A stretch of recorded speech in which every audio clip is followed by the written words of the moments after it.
anotei algumas coisas que eu acho que são polêmicas e vou começar a falar, e aí eu acho que quem quiser vai se mete, fala, lembra de coisas e tal. Então acho que um ponto muito importante, e ele não fala muito aqui, mas ele começa a levantar essa questão da microbiota, da contaminação, né? Então essa coisa da gente entender. Num primeiro momento a gente fala que o bebê dentro da barriga da mãe, ele é germe frio. Ele não tem acesso à bactéria. Já não é bem verdade, já se estudou que na placenta. Então isso é uma loucura também, porque você pensa uma coisa e já mudou. Mas de qualquer maneira, a maioria das bactérias não estão ali, o bebê não está contaminado, ele é germe frio, ele está limpinho ali. Quando ele nasce, 2 horas após o parto, ele vai estar mais contaminado por bactérias, por seres, micro-organismos, do que célula. Então isso muda completamente o nosso entendimento do processo. Percebe? A gente hoje é um hospedeiro de bichinhos. Imagina, se tem mais bichinho do que célula, então eu sou uma moradora. Então isso mudou, inclusive, muito a questão da pediatria. Né? A gente ainda vê as mulheres saem na rua com as crianças, não, até 40 dias não pode sair de casa, não pode, quando tomar vacina, não pode sair de casa. A gente fervia isso no meu tempo, a gente fervia água para dar banho nas crianças. Fervia água, cara, pelo amor de Deus, aquilo era insano, imagina. Você fervia água, no dia seguinte tinha que esperar esfriar e você tem que... Então isso mudou muito o cotidiano. O que eu acho que foi muito bonito quando a gente entende isso, entende que esses micro-organismos eles vão povoar a flora intestinal. 2 horas após o nascimento, a flora intestinal está completamente estabelecida e a flora intestinal é simplesmente 80% do nosso sistema imunológico. Acabou! Aonde é que se determina o nosso sistema imunológico? É na hora do parto. Isso é muito bacana quando a gente entende. Cada um tem uma flora intestinal completamente diferente da outra. Né? Ali, por exemplo, começavam a aparecer os estudos, por exemplo, que mostravam uma semelhança da flora intestinal de crianças que nasceram no hospital por cesariana e pessoas obesas. Adorei porque explicou a minha obesidade. Eu sou nascida de cesariana, minha irmã é magreja, ela nasceu de parto normal, minha mãe é culpada, tá tudo certo. Mas assim, algumas coisas estão ficando... Hoje já é quase que todo mundo já sabe isso, que de alguma maneira... E é interessante porque tem a ver com a falta de diversidade de bactérias, né? Então, isso explica, por exemplo, por que é uma vantagem absurda o bebê nascer do lado do cocô da mãe. Isso é super bacana. Durante anos a gente achou que era assim. Cara, não, tem uma vantagem. O bebê passar pelo cocô da mãe, a verdade é esta. Porque se passar ali, vai estar sendo contaminado pelas bactérias oriundas da mãe. E essas bactérias são amigas. Essa é que é a questão. Percebe? O cocôzinho da mãe, que pra nós é sujo, tem lá um bichinho que a mãe conhece. Ela já teve contato com a IgG, com a IG lá, não sei o que lá, todo. A Carol pode explicar melhor até. E o que acontece é que ela vai ter defesa. Então isso tem uma função. Então, isso é bacana, né? Porque não faz sentido você pensar se é uma coisa tão que tem que ser isolada de todo o resto, né? Agora, ainda existem médicos, por exemplo, que no parto normal, na perinatal, os laranjeiros passam Covidine na perna da mãe. Não é nem Covidine, né? Como é que chama aquilo? Clorexidina agora. Cara, para com isso. É o oposto. Tá tudo errado, não é assim. Porque a gente ainda acha que de alguma maneira existem algumas coisas, algumas doenças, por exemplo, que e aí a mãe não consegue, por exemplo, passar a defesa, né? Então o herpes, por exemplo, é um vírus lá, tipo T4, não sei o que a placenta não consegue. Então o herpes, por exemplo, é uma coisa preocupante. Os streptococcus também, a mãe não consegue de alguma maneira passar para o bebê. Então existem situações onde a gente corre. Agora, o que é muito interessante, quando a gente entende essa coisa da história, ainda vai ficando um pouco mais velho, né? Essa minha idade tem um lado que é bem bacana. Eu ainda não estou velha, gaga. É verdade, daqui a 10, 15 anos, eu realmente, a pessoa fala, né? Mas por enquanto, a gente ainda está numa fase que eu sou uma parteira, uma enfermeira experiente, é isso. Eu chego na casa da pessoa, por eu ser Heloísa Lessa, isso é cara, isso é uma delícia. Eu já chego com background positivo. Eu já chego, entendeu? Antigamente eu tinha que me vender, agora você já tem nome, você é mais velha. O cara nervoso, eu falo, eu tenho 2.000 passos nas costas. Aí você já bota, é legal isso, então de alguma maneira tem a ver com isso. O que é interessante então é que esse conhecimento todo da bacteriologia, isso há 10 anos atrás não existia. A primeira vez que se falou isso a nível internacional foi em um congresso no Havaí, inclusive organizados por eu e Michel Odan, e foi muito interessante, porque foi o primeiro congresso que os palestrantes não se conheciam. Os caras nunca tinham visto a cara do outro. E ele não conhecia ninguém praticamente. Então o palestrante, um falou da flora da pele, a outra falou da flora da boca, a outra falou da flora vaginal, da contaminação. Eram pessoas totalmente de áreas diferentes, mas que de alguma maneira esse conhecimento foi estrondoso, assim, a nível do conhecimento. Sai, para vocês terem entender como é a história, sai uma dupla de pessoas que estavam no Havaí no congresso e lança um filme que vocês já devem ter ouvido falar, que se chama Microbut. Quem já ouviu falar nesse filme? Microbut. Ele fala exatamente nessa questão da contaminação, bababá, da importância do bebê passar pelo canal vaginal. Bom, isso rapidamente vira um filme. A única pessoa que não foi entrevistada para o filme foi o Michel Odan. Todo mundo foi entrevistado, menos ele, claro, gente. E grande parte do filme fala de um evento, uma tentativa, uma pesquisa que estava sendo feita nos Estados Unidos, que é o seguinte: a gente vai fazer a cesárea na mãe, então 2 horas antes da cesárea a gente coloca uma gase estéril na vagina, deixa um tempo lá, tira essa gase estéril, coloca num potinho, guarda, e na hora que o bebê nascer, você contamina o bebê com essa gase que ficou na vagina da mãe. Você passa na mão. Agora você imagina, tem um laboratório que vai fazer a gase, tem um laboratório que vai fazer o potinho, pensa aí, aquilo que ele fala. Não é como que a gente faz para as mulheres nascerem mais de parto normal, não! É como é que a gente então diminui esse riscozinho da cesárea, né? Parece que esse efeito da gase não foi, isso é bacana, não foi tão evidenciado como se queria, tanto que essa coisa não andou. E nesses anos agora saiu um estudo lindo, que é muito bacana, que é o seguinte: a flora vaginal tem muito a ver com a flora da boca da mãe. A mucosa oral e a mucosa vaginal são muito parecidas a nível dos...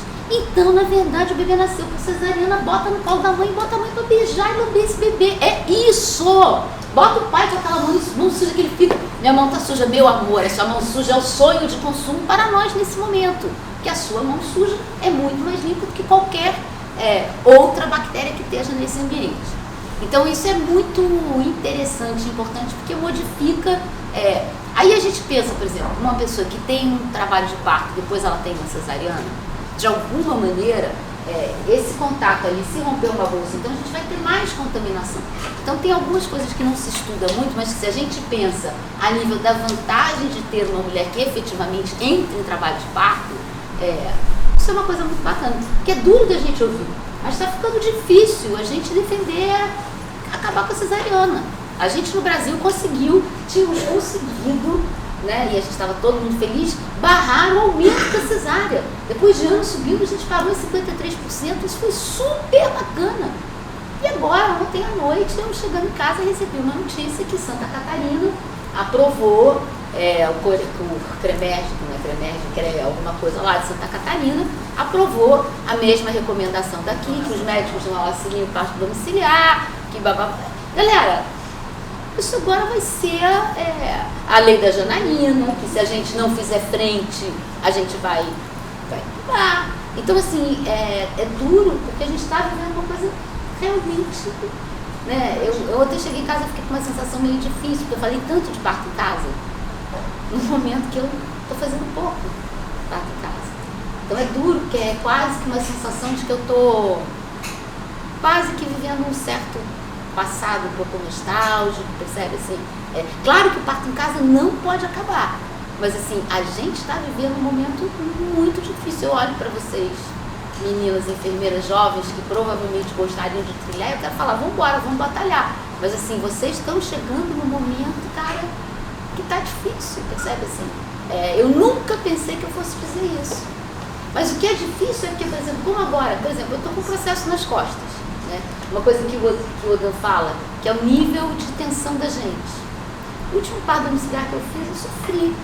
Que se qualquer coisa acontecesse, qualquer coisa que não tivesse nada a ver, inclusive, com a minha assistência, às vezes acontece, percebe?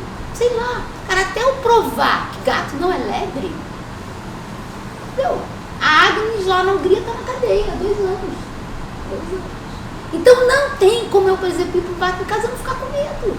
Não tem. Percebe a loucura que é isso? Isso interfere. 4 meses atrás eu fui chamada para o parto em casa 2 horas da manhã, quando a menina ligou, eu vivi uma uma coisa que eu nunca tinha tido. Eu tive uma crise de pânico. Eu transpirava, percebe assim? Porque se acontecer alguma coisa. Então, eu acho que é muito importante a gente estar ouvindo Michel Oden falando essas coisas todas, porque a gente vai ter que adaptar onde a gente estiver para fazer essas coisas. Porque é fácil a gente dizer o que esse cara fala é totalmente utopia. Imagina uma enfermeira, isso não existe.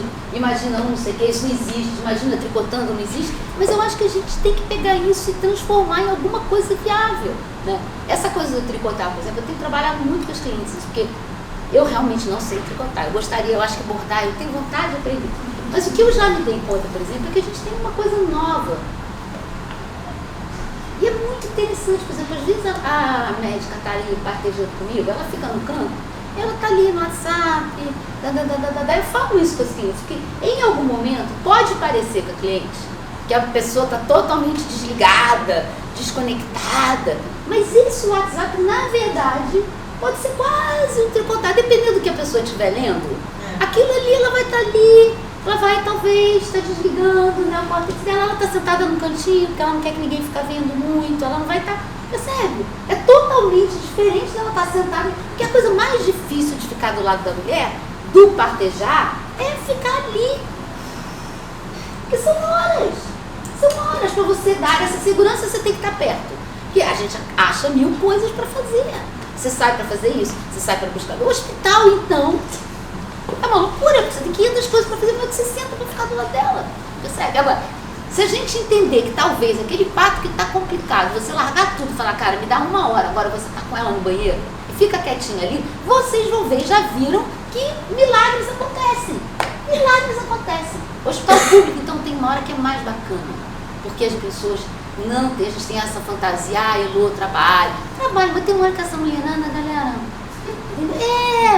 porque uma mulherada cheia de cri-cri-cri, que tá bancando, então acha também que, entendeu? É isso, eu hoje sou uma pessoa que dou nota carioca, isso me coloca no padrão dos médicos aqui, vai ali, nota carioca, isso é super bacana, mas por outro lado, também te coloca num nível mercadológico, porque às vezes a sensação que eu tenho, quase, é difícil, tá? Porque as pessoas chegam pra mim, elas vão, porque eu sou desse jeito, não fica muito, mas assim, tem algumas pessoas que eu tenho a nítida sensação de que a pessoa olhou e falou, quem é a fera conhecida, quem é a cara, que dizem que é a rica, que é não sei o quê, que é não sei o quê, quem é nela que eu vou, e de verdade às vezes não tá nem tão conectada comigo mesmo, tá conectada com o meu nome, entendeu? Claro que isso não dura muito, mas é interessante isso, como é que tem uma coisa desse modelo. Então, como é que muda? Então, dessa coisa da microbiologia, que eu acho que é super interessante, isso muda completamente o entendimento da gente. Então, essa coisa de realmente, efetivamente deixar, tentar que o bebê fique essa 1 hora após o parto. Isso é a coisa mais difícil. Outro dia eu fui assistir no hospital com uma médica que não é da minha equipe. E a obstetra foi até que bem bacana. Rodou bacana, foi direito, não foi nada grave. Virou uma cesárea. Agora, o que foi grave foi a pediatra, cara. Aí dá uma dor, entendeu? Que ela bota o bebê enrolado. Aí você abre, aí ela vai e enrola de novo. Aí você fala, cara, teve uma hora que eu falei, eu não vou ficar num campo de batalha. Porque eu também, tem uma hora que não dá. Sabe? Eu não vou isso. A mulher escolheu esta equipe, me botou aqui, mas eu também já falei pra ela, também não vai querer que eu banque, resolver tudo ali na hora, e que porque eu sou, não vai dar. Então agora eu olhei no relógio e falei, eu vou garantir 12 minutos desse bebê pele a pele com essa mãe. Depois eu entrego. E foi o que eu fiz. Eu abri, fiquei ali de cão de guarda, aqui tava já a pediatra e a anestesista, dóceis, entendeu? Eu fiquei ali, falei, 12 minutos. Quando deu os 12 minutos, eu falei, agora dá licença. Entreguei, fui tomar um café. Claro, porque senão eu entendeu? Eu bato da mão. Não é isso, a gente tem que saber lidar. Como talvez, vamos entrar nesta questão polêmica, que é o pai. Eu já entendi, isso eu me dou quase que o direito, é bacana isso, de pegar e falar, cara, eu já falei isso pro Dan, esquece que a gente não vai tirar mais o pai da sala de parto, esquece. Agora, então, como é que eu vou trabalhar com esse cara? Essa que é a questão. E não me parece, eu quero falar um pouco de pré-natal hoje, então acho que essa coisa do pai, não me parece que a gente ficar dizendo pro pai o que é que ele tem que fazer, como é que ele se tem que comportar e qual é a massagem que ele vai fazer. Não me parece que é por aí que a gente ajuda esse cara ali na hora. Porque ele sabe direitinho que ele tem que pegar a coisa e apertar. Mas quando ele aperta e ele está tenso, ele aperta e ele mexe. Aí ele já não dá mais, porque a mulher já manda ele tirar a mão.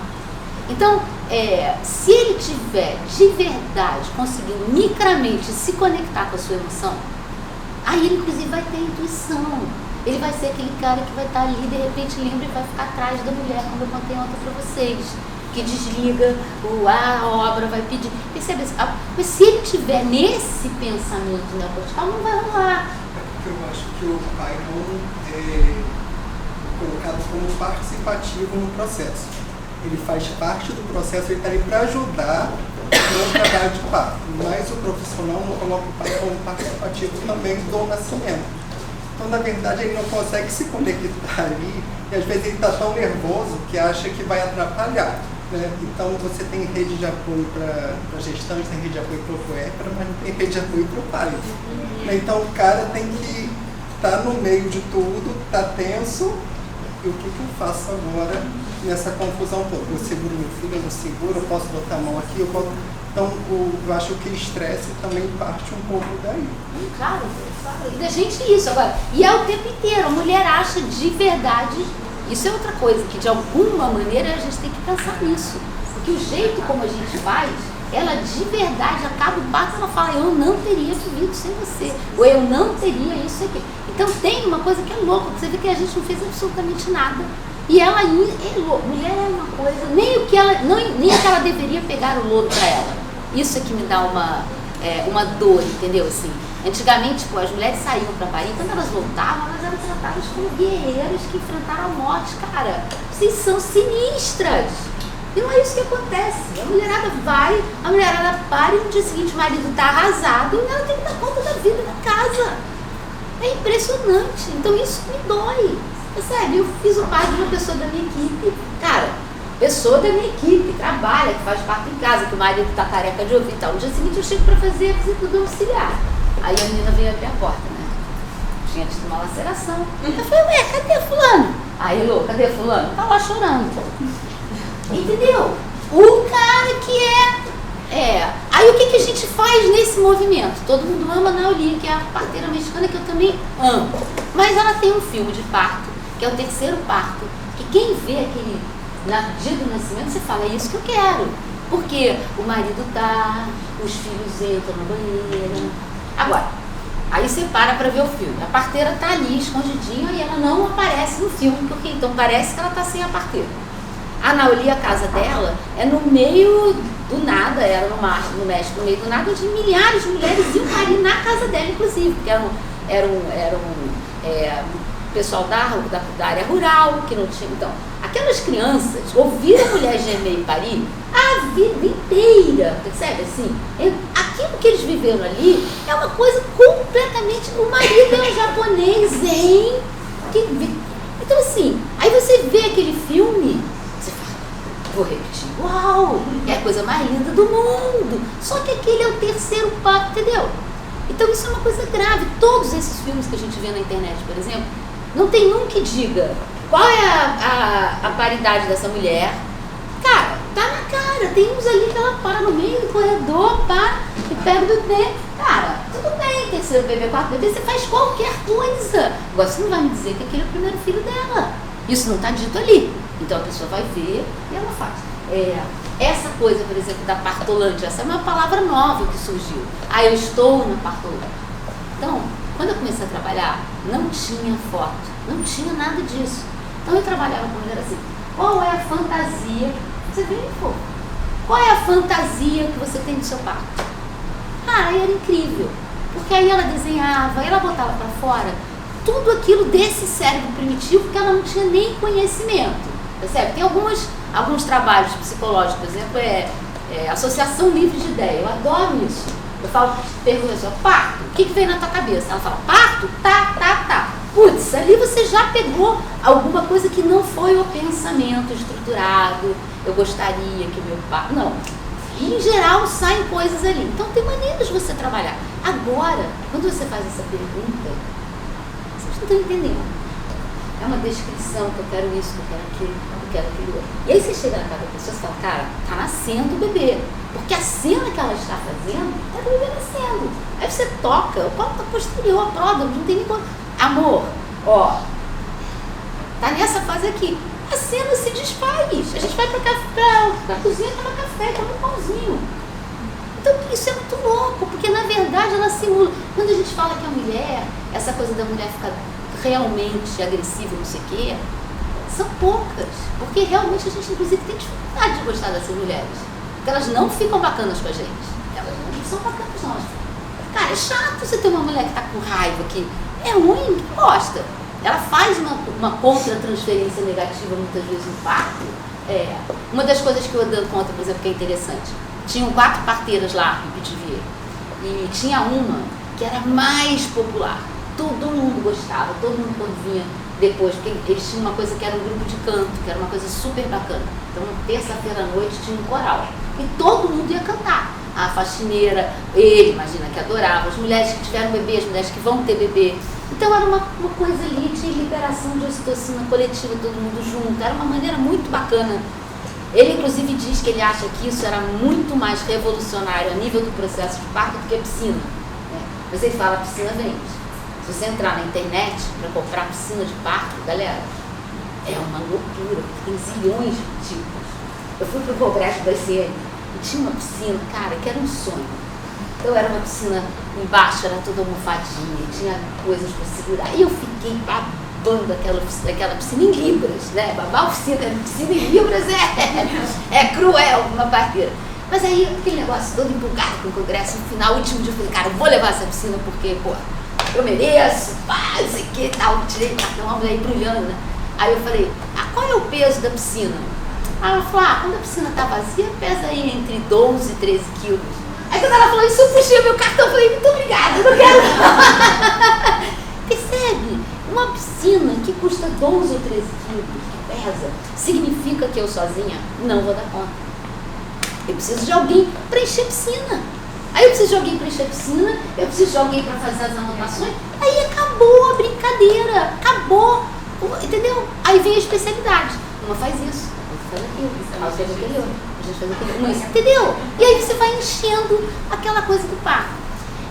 Uma coisa interessante é o seguinte, quando era lá em Pithiviers, em algum momento a BBC de Londres, tipo, é mais do que o nosso Fantástico, resolveu filmar o parto. Isso foi horário nobre, tipo Fantástico, Londres, em 1982, eu acho. E foi ali, inclusive, que o Odan passou a ser super conhecido. Foi um negócio, e era cenas de parto em Pithiviers, quando ele achava, inclusive, que se tivesse o filme ia mudar o mundo. Não era assim, agora a gente revolucionou, agora vai mudar.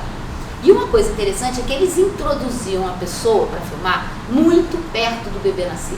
Ele não deixava ficar nesse início do trabalho de parto. Nessa fase que está com contração, 7 centímetros, a mulher ela entrava para filmar o parto.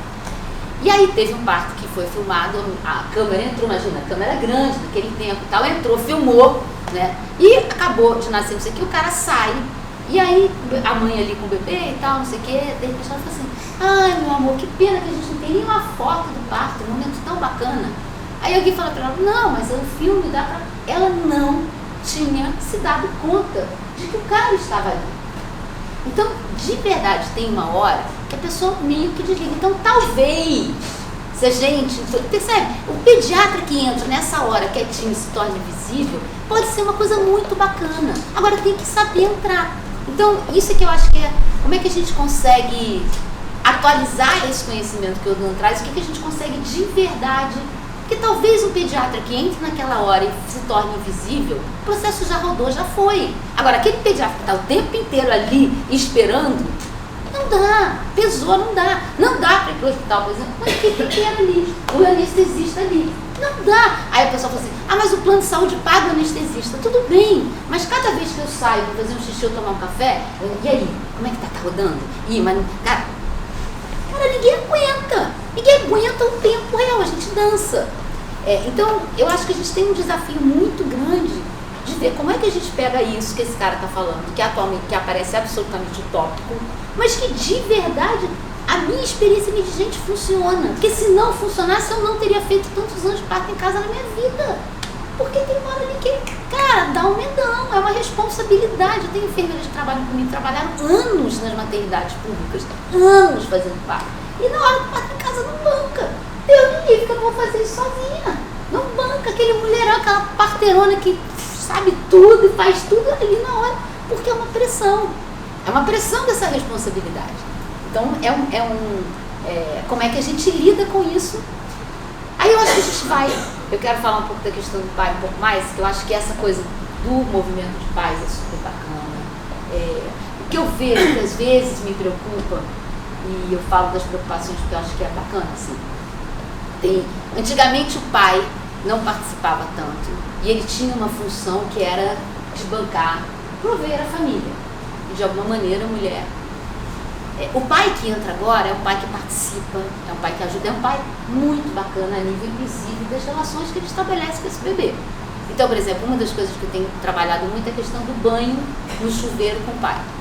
Essa coisa, o pai tem que bancar e entrar debaixo do chuveiro. Os caras ficam mega nervosos no primeiro dia porque o bebê vai escorrer. E só que os bebês amam. E aí é muito bacana, porque depois que ama, o pai fica completamente, ele fica, e é uma coisa que é dele. É muito bacana. Isso é uma coisa que a gente aprendeu na Holanda, e que não tem nenhum problema, não entra água pelo nariz, pelo ouvido, não entra, que nem a gente, é muito bacana. Então, isso é.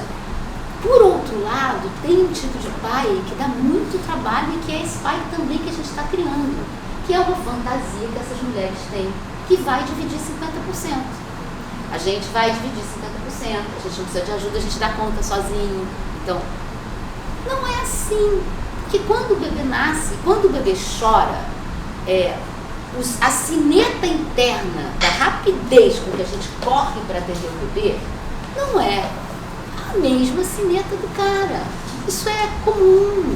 A gente acorda, às vezes o cara não... Então, tem uma hora ali que a gente sabe que se a gente morrer, porque pós-parto a gente não dá temperatura e pressão normal, né? Essa coisa dos hormônios, a gente está... É quase que abre uma linha entre consciente e inconsciente, a gente tem algum acesso à maluquice. Você pensa maluquice? É verdade, isso acontece, né? Tem uma coisa que a mulher fala pra mim, não sei o que, não vai falar, isso aí é maluquice de pós-parto, vamos...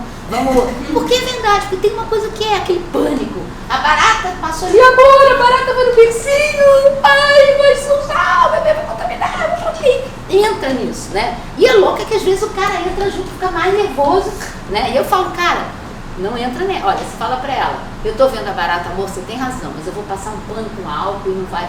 Não adianta tu me dizer, para de besteira, tem que entrar na maluquice dela pra tirar ela da maluquice, né? Mas tem um tipo de pais que é louco, que é o pai que disputa essa maternidade com essa mãe. E isso é uma coisa muito dura. E vocês que estão perto ali, vocês devem estar vendo isso, isso é muito sofrido, ela tá ali. Aí o marido fala assim, você não tá segurando direito, ó, a cabeça. Acho que o bebê tá com isso aqui. Isso é a pior situação. É o cara que vai disputar com ela essa paternidade, essa maternidade. E é muito duro, porque nos primeiros 3, 4 dias o bebê aceita, e quando o bebê fica mais ligado, ele faz uma clara distinção entre pai e babado, se sentindo cocô do cavalo do bandido, porque o bebê quer a mãe, não quer ele. Quem está criando essa situação? De alguma maneira, também somos nós. Outro dia eu me lembrei uma coisa louca, vocês vão achar que eu sou maluca, eu sou um pouco, mas eu lembrei que meu pai dizia que ele só pegava nas crianças depois de 3 meses. Cara, claro que é um absurdo isso, é um absurdo isso, mas em algum momento, a mulher naquele momento, ela era a rainha daquele negócio, também ninguém vai ficar disputando muito isso com ela. Eu tenho uma história, eu sempre conto as histórias mais pesadas, né? Então era um casal, o marido tinha uns 40 anos, a menina uns 22 anos, e o cara já tinha assistido um parto em casa da primeira mulher. Eles chegaram para mim, a postura é a seguinte, você vai ficar lá só assistindo, quem vai fazer o parto sou eu. Parto. Isso, até simples. Isso aqui, o cara super bancado, com um discurso lindo, maravilhoso, incrível. E eu, cara, olhando bem assim, mas de alguma maneira eu me deixei levar naquele negócio. Eu falei, cara, esse cara vai me ajudar, então talvez não precise nem botar outra parteira comigo, porque... Só que obviamente não foi assim, entendeu? Na hora que o bicho pegou mesmo ali no expulsivo, tá, começou a ficar branco, o cara desmaiou. A mulher ficou branca, parou a contração ali no final. Eu tive que fazer, fiz uma ocitocina em casa, que não é uma coisa que se faz de maneira nenhuma, percebe assim? Mas assim, eu me vi numa situação grave, o cara desmaiado, uma bradicardia, cara, tudo bem, nasceu, tem enfermeira, sem resolver e tal.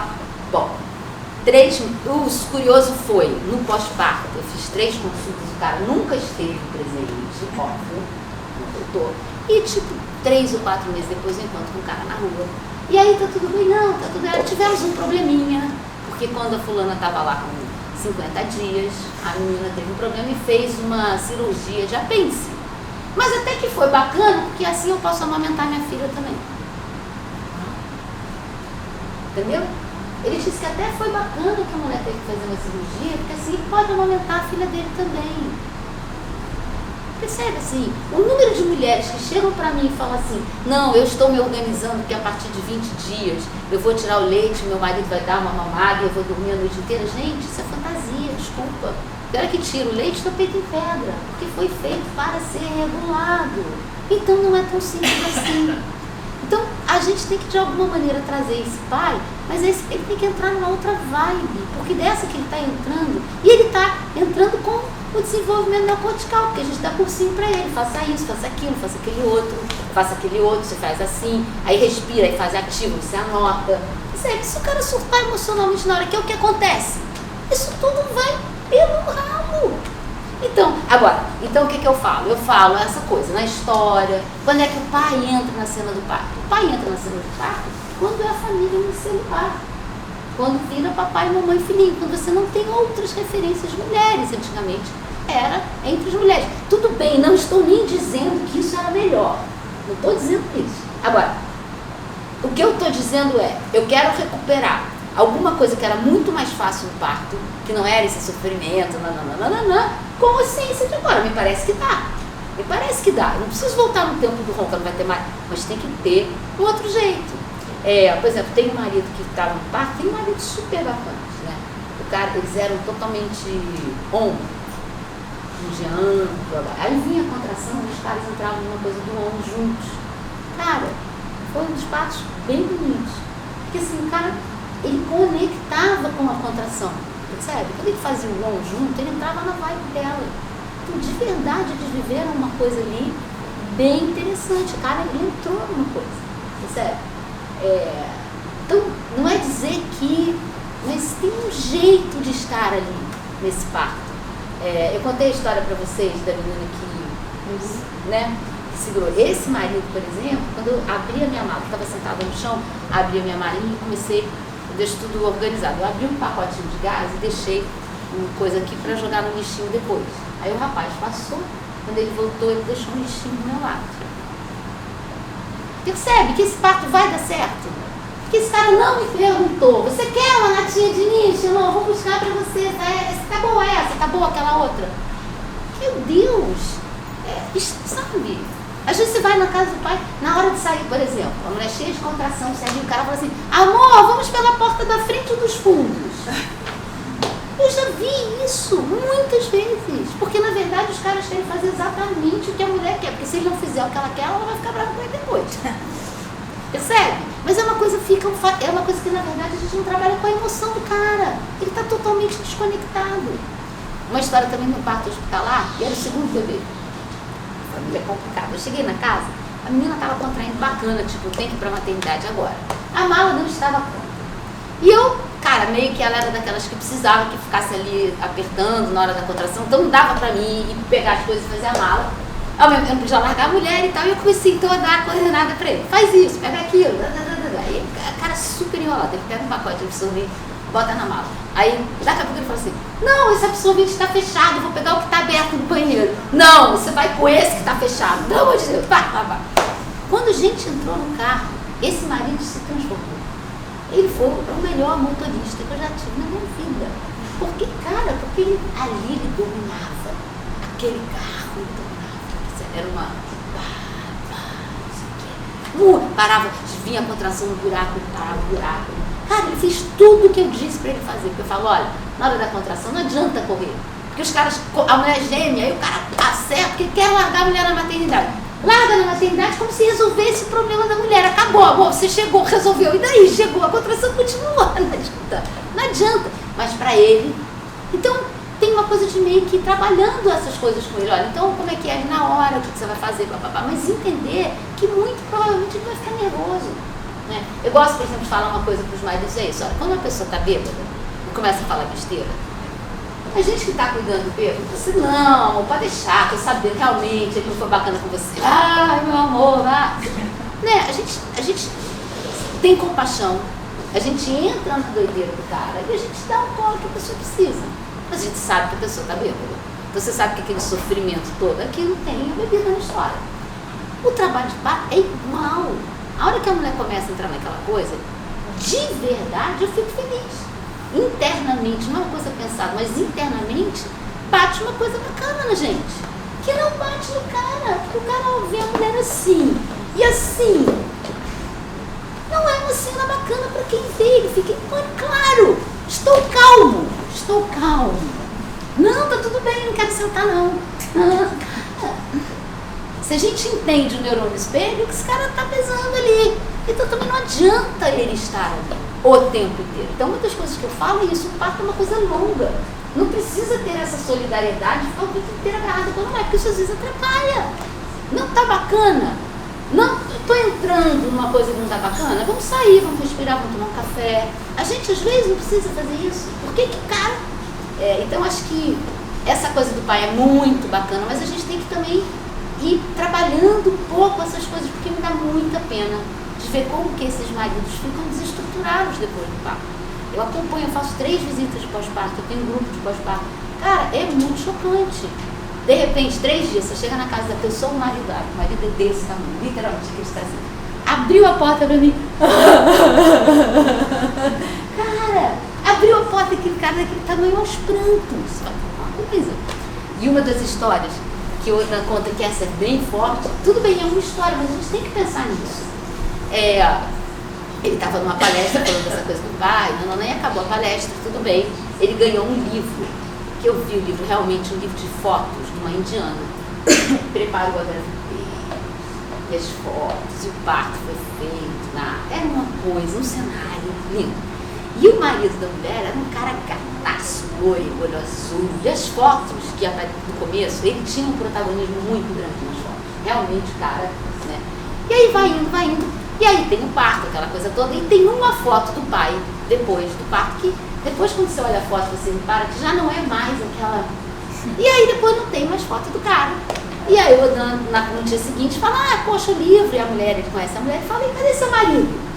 E ela fala pra ele, meu marido, infelizmente, depois do parto, 3 dias depois do parto, teve um infarto fulminante.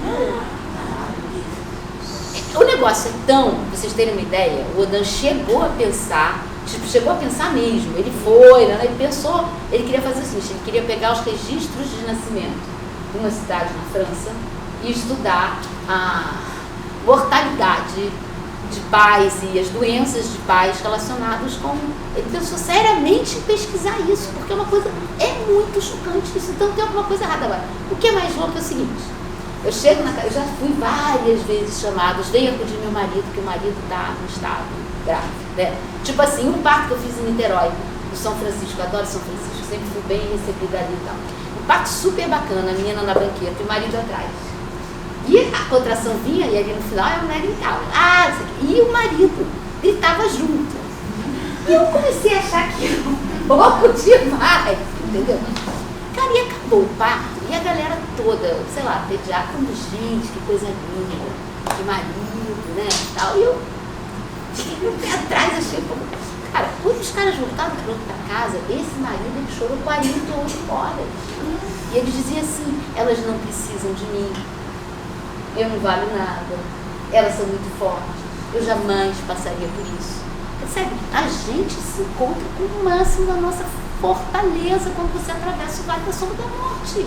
O cara só fica olhando a mulher atravessar, o cara não pode dar o cavalo, o cara não puxa a rédea, o cara não faz nada. Ele só vê aquela mulher incrível, sinistra fazer e ele fica aqui. Ele fala, eu não faria isso nem por um decreto.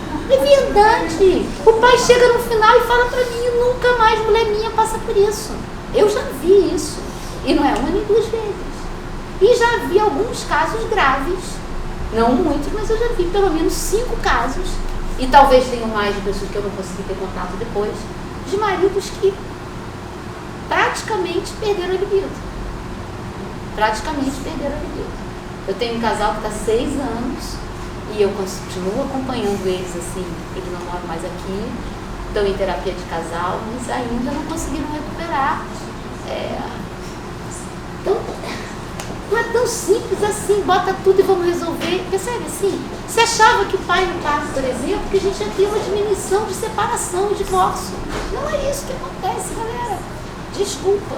Não é. Então, temos que pensar uma maneira nova de botar esse cara, porque é lindo esse cara querer partilhar, é lindo esse cara querer ajudar. Mas então vamos dar condição, né? Uma coisa que... Eu tive uma paciente que teve um caso no parto que o pai participou muito, na verdade, nasceu, ela estava contraindo nada, estava no hospital, não estava contraindo nada. A gente já fez uma versão, não contraindo praticamente nada. Deixamos no hospital para observar e a gente foi para casa, assim, fomos embora, deixamos ela no hospital com o marido. Daqui a pouco o menino Priscila nasceu no chuveiro, quem segurou foi o marido. Tipo assim, evoluiu muito rápido. E eles contaram uma história muito bonita e tal, de que foi ele que pegou o neném todo enroladinho no cordão, 4 meses depois tinham se separado. Então assim, e um dos motivos ele falou depois que ele não conseguiu lidar com o que ele viu, com a cena, com essa coisa do pai. Eu tenho recebido alguns pais ultimamente no consultório que falam que não querem estar. E a mulher fica sentidíssima, muito magoada. Poxa vida, eu não vou ter você lá, você vê como a pessoa fica tipo, caramba, cara, você não vai estar comigo nessa hora, uma mágoa, uma dor, né? E às vezes, percebe que é bom, e a gente está botando o cara, a gente às vezes paga o preço do cara. E aí eu falo assim, gente, olha só, eu falo às vezes assim, pode ser que pra ele seja demais, entendeu? Não é maldade, a gente não tem como ver isso como uma maldade, não quero estar com você, mas cada um tem os seus limites, tem o seu papel, tem uma outra função, vai ajudar em outra coisa.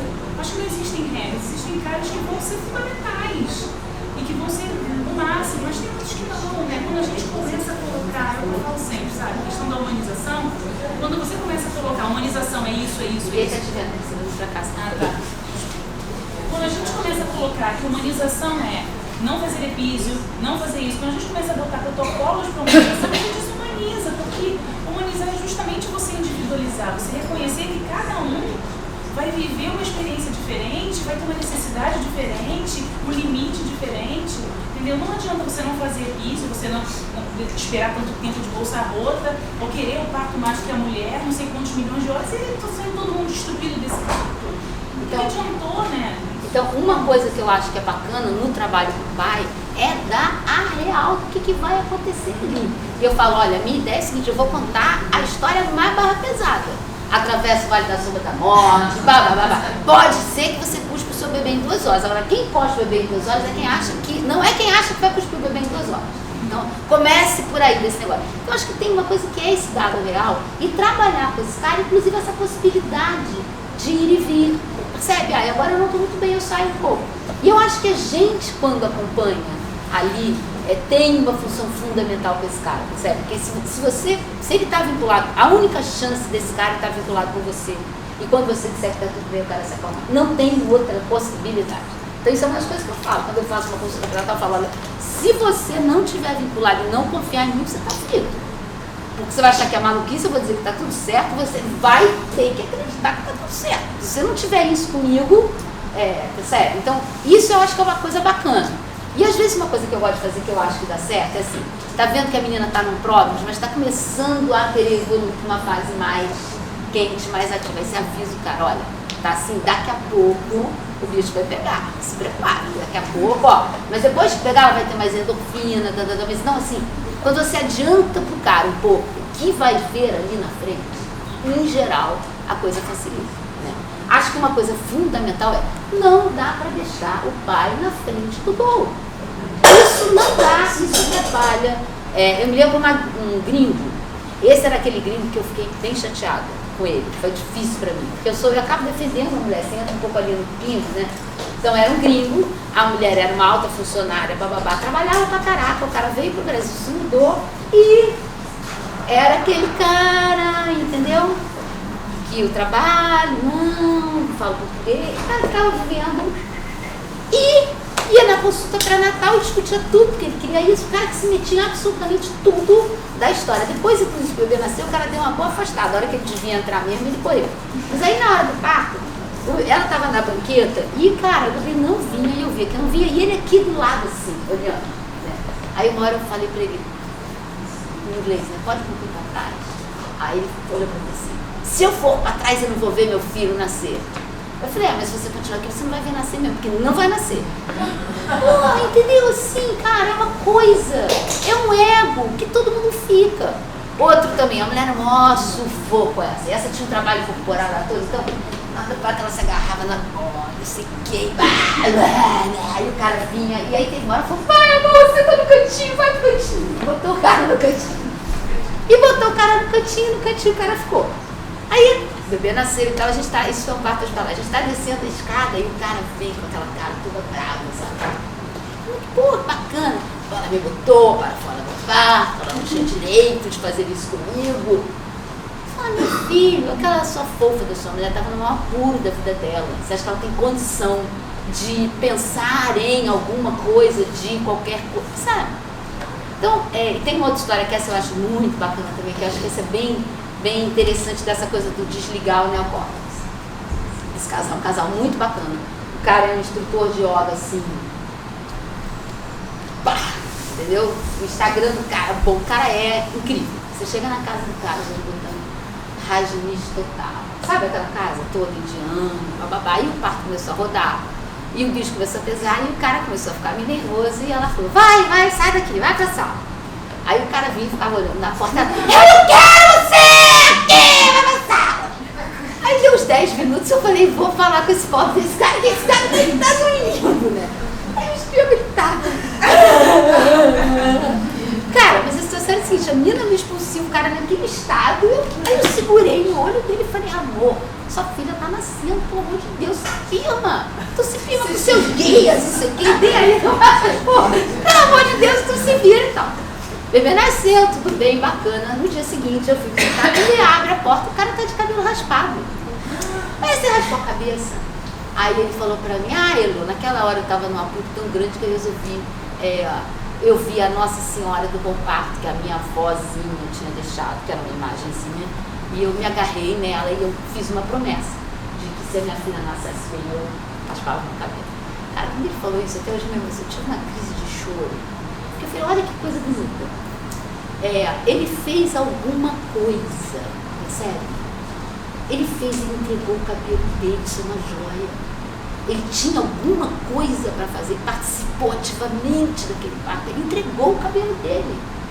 Agora, ele fez com o cérebro primitivo, ele foi se agarrar com a santinha, que foi o que ele ouviu da vozinha dele. Por que ele não se agarrou em Rajnish, em Ganesha?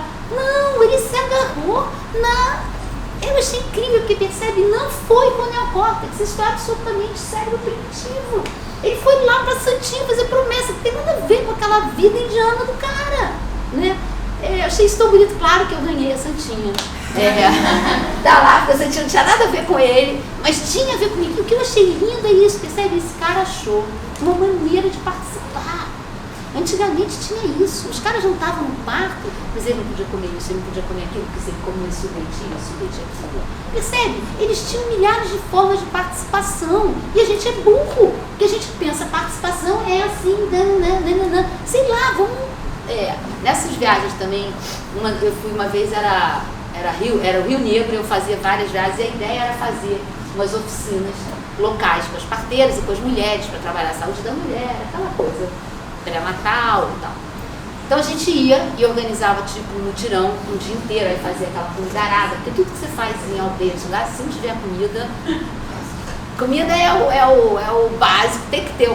E aí organizando tudo, e cara chega domingo de manhã e não aparece ninguém pra oficina, e foi um maior banho de água fria, eu fiquei arrasada. Aí distribuiu a comida, não sei o que, aí um dia eu fui conversar com a Jé, o que aconteceu? Aí ele falou assim, mas o que você ia falar lá? Assunto de mulher. Assunto de mulher? Não, isso aqui é assunto da família. Isso é assunto de mulher. E aí eu descobri que nessa etnia, nessa tribo, os maridos não ejaculavam antes de 1 ano e meio, mais ou menos, para garantir o intervalo intercapital de 2 anos e meio. E se esse cara engravidasse essa mulher, a galera ia pegar no pé dele. Você não está cuidando bem da tua mulher, porque ela vai ter 2 filhos um em cima do outro, isso não é legal para a saúde dela. Percebe uma coisa assim? A burra aqui foi fazer oficina de mulheres, como se esse assunto fosse um assunto de mulher. Aí a gente mudou, claro, cronogramas e acertamos que o último dia da viagem a gente ia parar lá e fazer uma oficina da família. E foi a coisa mais linda da minha vida. Porque aí tinha o vovô, o periquito, o papagaio. Aí puta comida não deu. Claro, percebe assim? Então que burrice é nossa. Então a gente acha que o pai tem que participar, tá? A gente é burro, a gente bota do lado e só isso, tá tudo bem. Um desses casos do pai mal, a menina me liga e fala, vem pra cá porque fulano tá péssimo, né? Aí eu fui realmente, cara, não parava de chorar, e aí você fala isso tudo, olha, isso inclusive tem um nome, atualmente a depressão pós-parto do parto, é o CUVAD, tem toda uma história, isso é falado, isso é conhecido. Aí acabou a conversa, ela fala assim pra mim, Elô, mas foi tudo ótimo, até que foi bom, nem precisava fazer essa passagem, né? Aí eu falei pra ela, precisava, mas será que precisava fazer juntinho, na mesma hora que você? Porque no dia seguinte, quem cuida de você? Quem cuida de você, né? Então isso é uma coisa, então uma das coisas talvez é fundamental, tem que ter isso, quem cuida da mulher pós-parto? Quem é que vai levar o suquinho? A parteira se mudava para a cara da casa da moça que acordou cair. Era assim. Ela tem que ter alguém. Não, agora o pai entra, o pai resolve tudo, a família não quero, a família é insuportável. Mas às vezes, se não tem a família, você está lascado. Porque o cara não vai dar conta de tudo. Fica pobre do marido que tem que dar conta absolutamente de tudo. Da casa, da comida, do banho, do acordar, não sei o quê. Cara, é insuportável o peso que a gente bota em cima da relação. E aí tem essa coisa que é difícil, mas terceirizar é difícil, as pessoas não querem, eu entendo. Mas tem uma hora que se você micramente não terceirizar para amiga, para empresa, você está frita, porque sozinha você não vai dar conta feliz. Vai dar. Todo mundo dá conta de tudo, mas a gente está falando de ser feliz, de ver essa maternidade de outro jeito, né? De poder sentar, porque é isso, você sentar e tiver um suco para você tomar e você está ali amamentando, pode ser até que você tenha um orgasmo. Isso é verdade. Agora, quantas mulheres têm algum prazer realmente amamentando? É muito pouca. Porque ela está amamentando, mas ela está com sede, não tem uma água para ela, porque o garoto está gritando, porque o outro não sei o quê, porque o marido está querendo saber que ele perdeu o telefone, porque ele não sabe onde guarda a carteira. Me desculpa, é um pouco isso. Qual é a possibilidade que ela tem de se vincular com esse bebê? Né? Não tem a tribo lá na África que é lindo? As mulheres não vestem o bebê e ficam 40 dias na rede. Então, não tem roupa, só um paninho cobrindo. Daí, de repente, ela faz assim. O bebê faz xixi e cocô. Volta de volta. Ela fica só ali. Então, ela sabe exatamente. Isso é cocô. Isso é xixi. Isso é possível. Isso é possível, inclusive, para o pai. Mas ele vai ter que vincular com o bebê. Se ele tiver que fazer a comida da mãe, não vai rolar, porque não vai ter tempo. Uma vez eu cheguei na casa, tomando um cafezinho, tipo, 3 dias. O terceiro e quarto dia, no dia da arrojadura, que é descida do leite, o Rodin fala isso, é verdade. É um dia que a gente tem que visitar a mulher, porque é o dia que bate os hormônios e bate o pós-parto. Senta numa vibe diferente.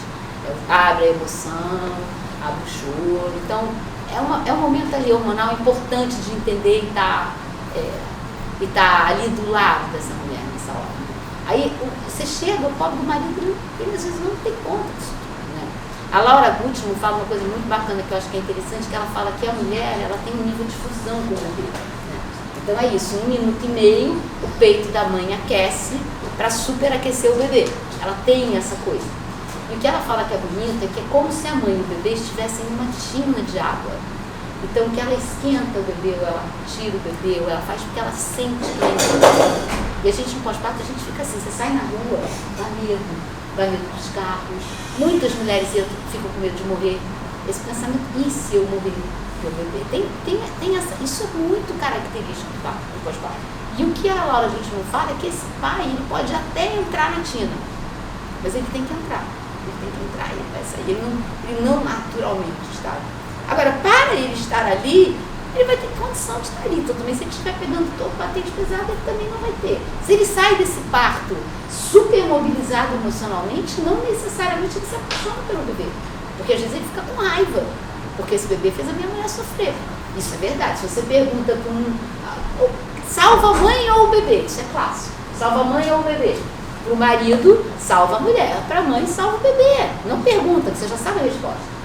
Então, assim, para o pai, de verdade, o que está importando naquele momento ainda é a mãe. esse bebê fez a minha mulher sofrer absurdamente, que loucura é essa? Eu não tô afim desse cara.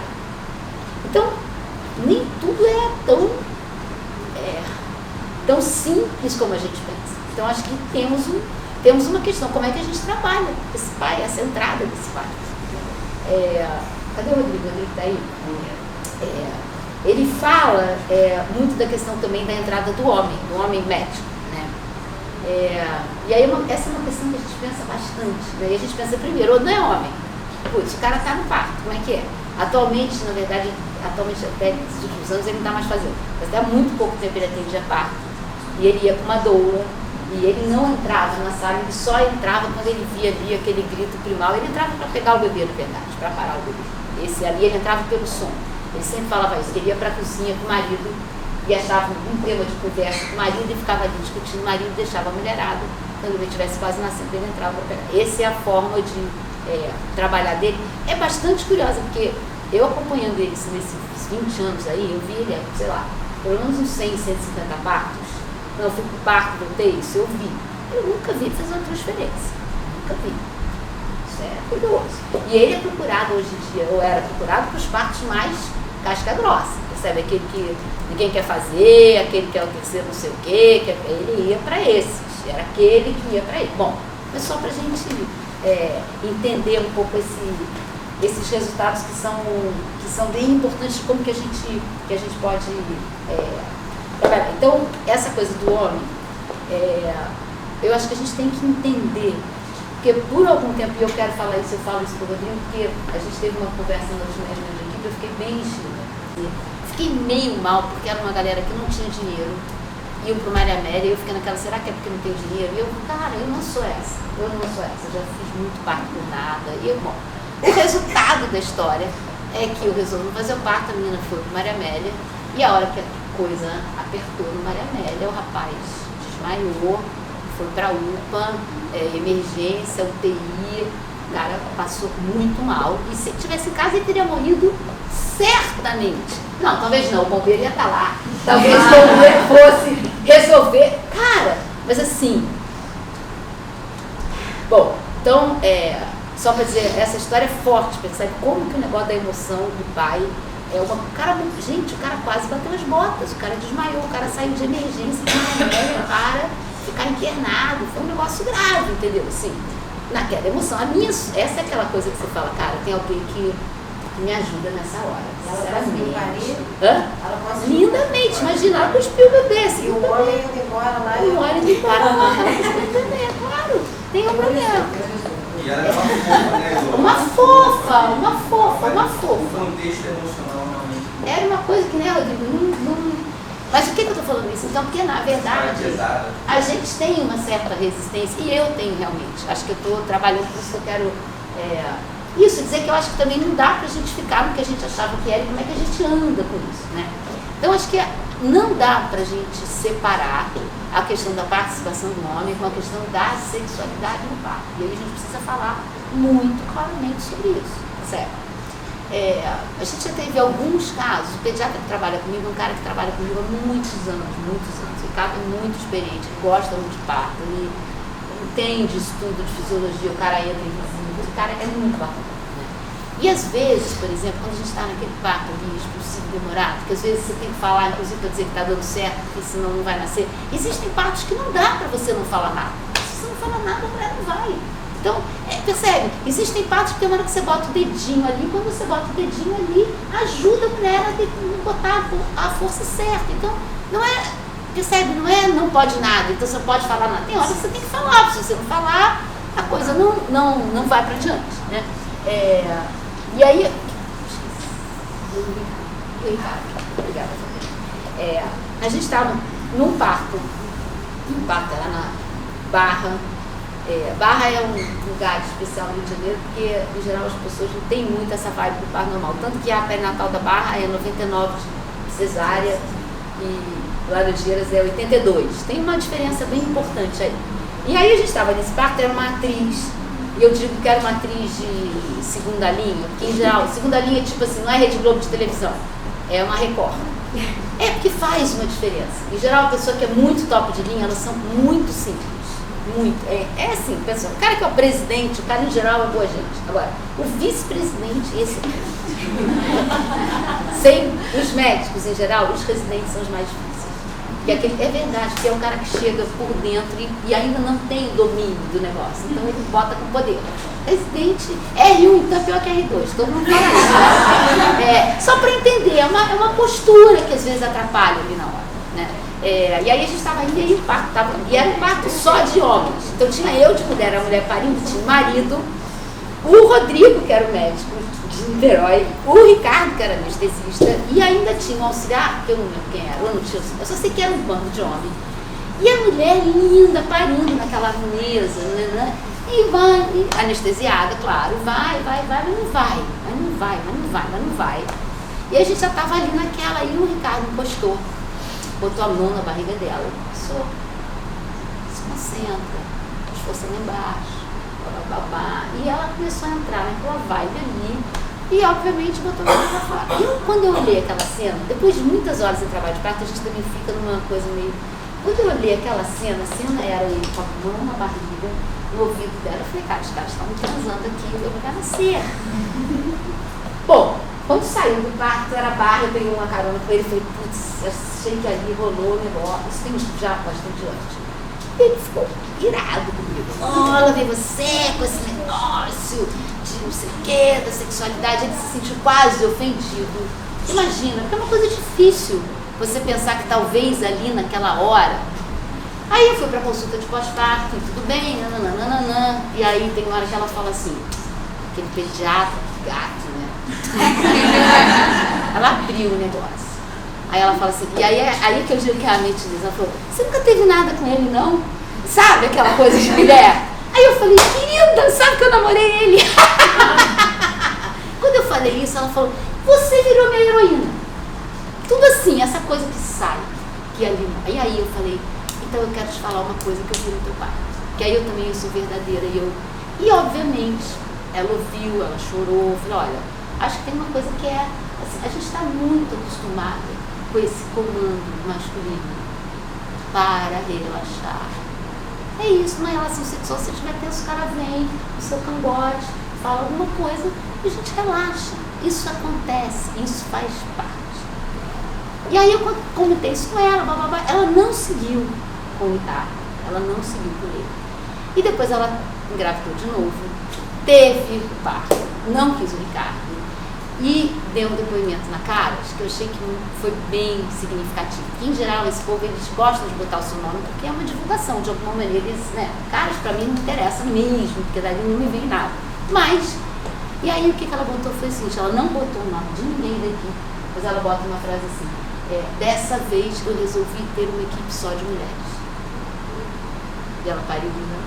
Eu achei muito bacana isso, porque de alguma maneira ela quis poder viver essa coisa da sexualidade sem ser essa sexualidade que é aquela convive, de mostrar para os homens, de babá, porque sério, como é que ela para ele na frente daquele banco? Tinha uma cena ali, tinha uma cena que ela estava fazendo.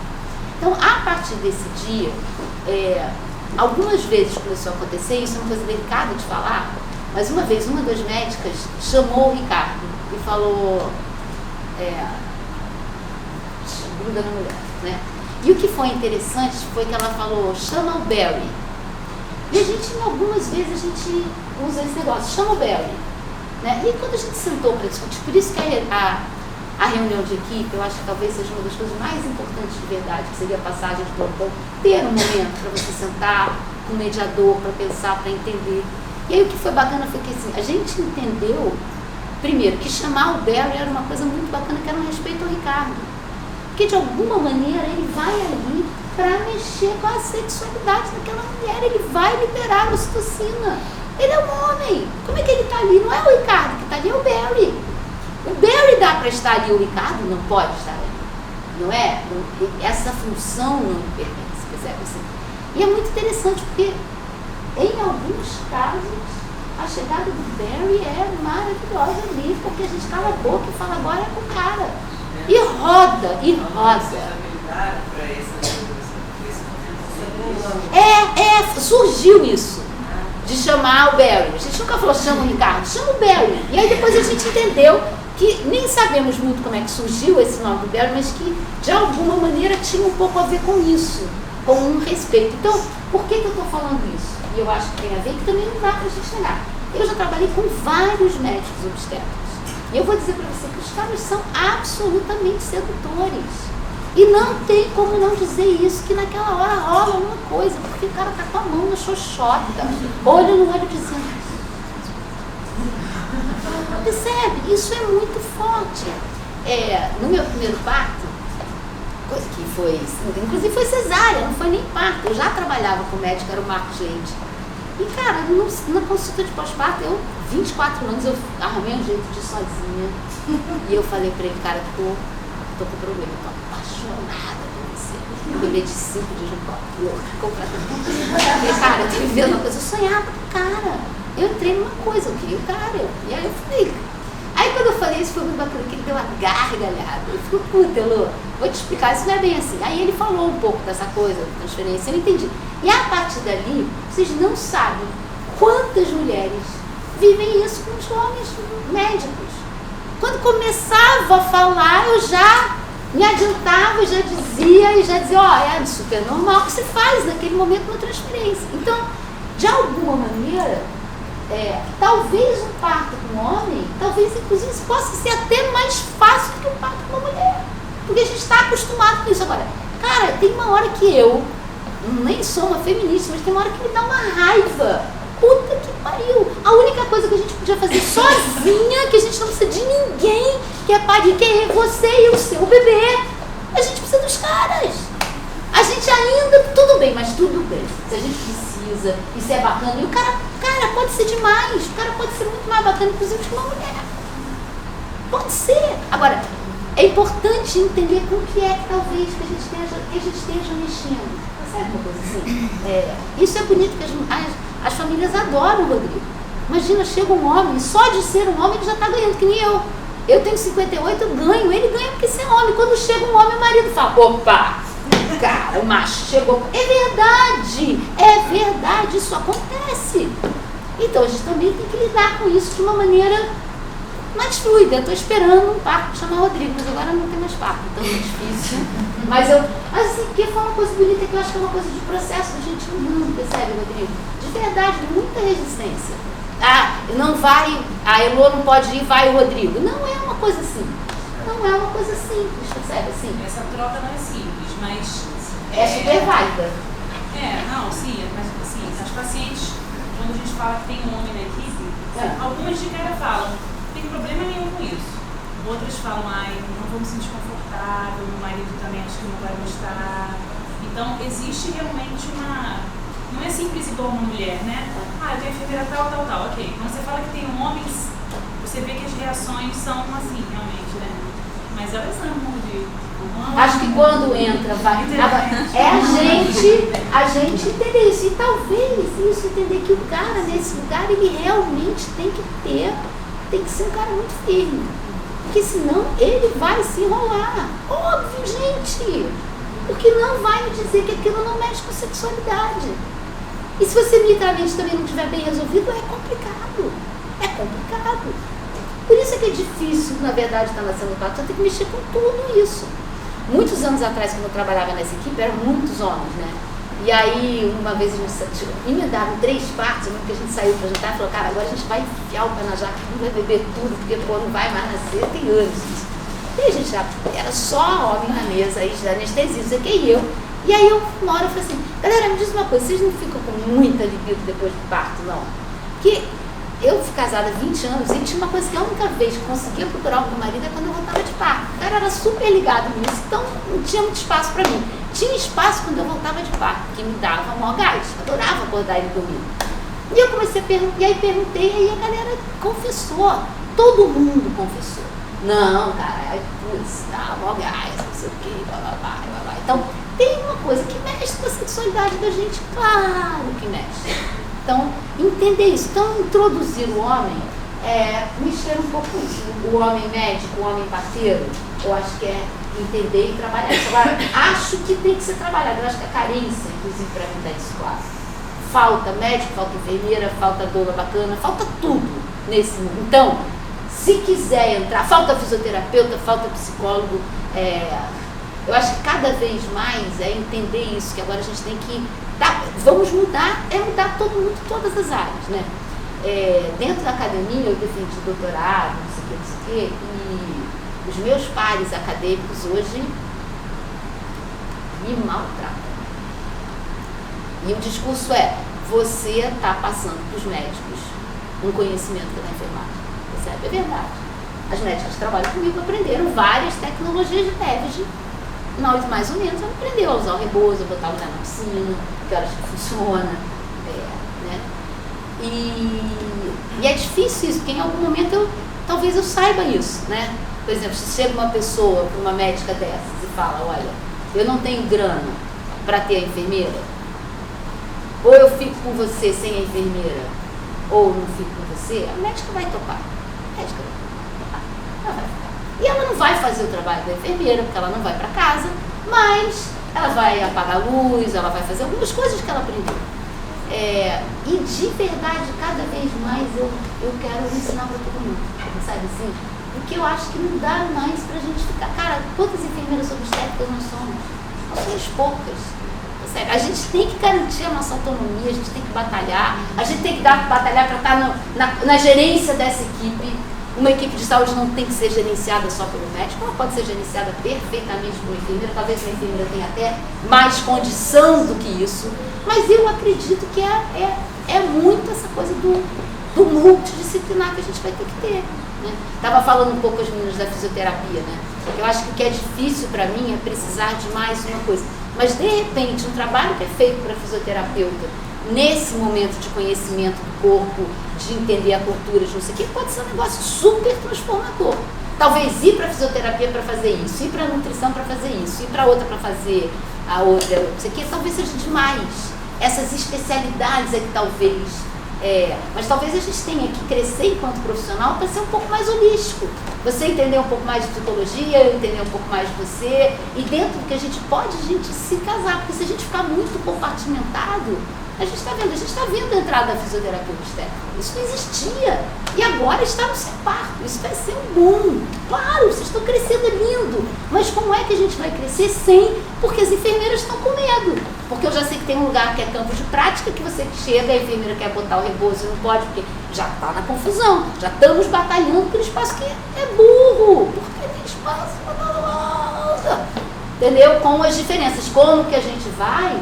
Eu não sei, mas eu acho que a gente tem que... essa coisa da redução neocortical, só para falar que às vezes isso é bem assustador. E lidar com isso não é muito simples. Então, às vezes é isso, as pessoas ficam agressivas, às vezes... E qual é o limite que a gente dá nessa relação? Isso que eu acho que é... Porque tem uma hora que eu não deixo me machucar. Então, se ela quer morder, eu vou dar um paninho, eu vou dar alguma coisa, né? Por exemplo, um parto de anel, isso é mortal. O cara que ela aperta a mão, se acabou. Anel é uma coisa que não existe, é incrível. Primeira coisa, trabalho de parto, tira o anel. Você vai morrer na praia pra você botar o anel. Então, tem um nível que a gente aprende, bacana, que a gente aprende a lidar com isso.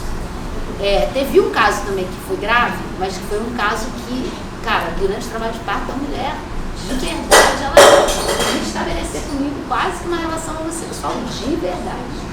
Ela queria chutar o meu cangote, ela passava a mão no meu peito, tinha uma coisa ali, e foi bem forte aquele parto para mim, no sentido de falar até onde eu vou deixar. Porque tinha um lado que teve uma hora que eu comecei a ficar com raiva, claro, teve outro lado que eu vi que ela estava realmente, não era uma coisa feita, ela estava muito doidona mesmo, mas ao mesmo tempo também não dá, botar a mão no meu peito, não vai dar, né? Me beijar não vai dar. Então, como é que a gente consegue, percebe?